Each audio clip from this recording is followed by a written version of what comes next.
Hello guys, my name is Matthew, and in today's video we are going to create a beautiful integration between Monday.com and Microsoft Excel.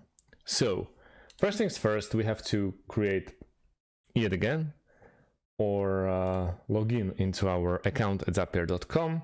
And since it's 2023 and there are a couple of changes at Zapier, I've decided to create a new video about it.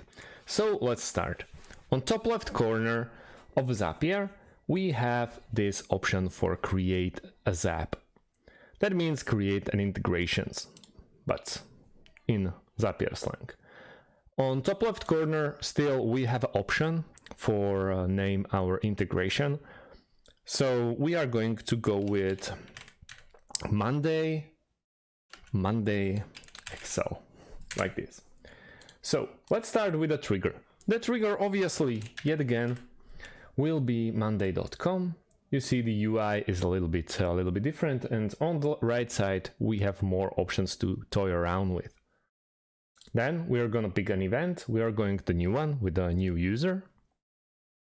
Hit continue, and then the account. We are going to go with Monday.com account. And once we hit continue, we get 2 green flags and test the trigger. The trigger is between Monday.com and Zapier itself. Once you click on test trigger, you should be good to go.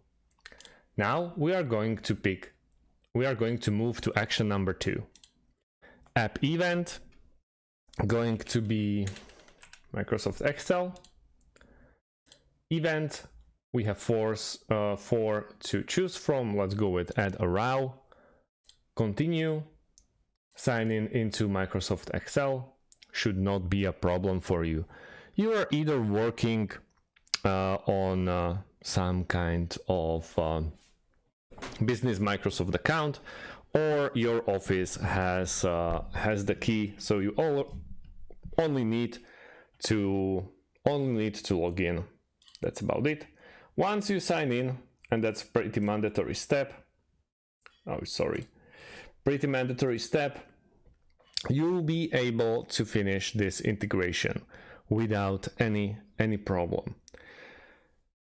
The main part that it's different, it's just a look on the Zapier. It's right after, I would say, after a facelift.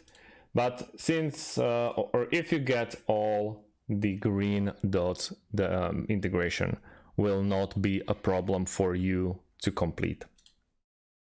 So that's about it, guys. Thanks for watching. If you have any types of questions, please leave them underneath this video, and see you in the next one. Have a great day and goodbye.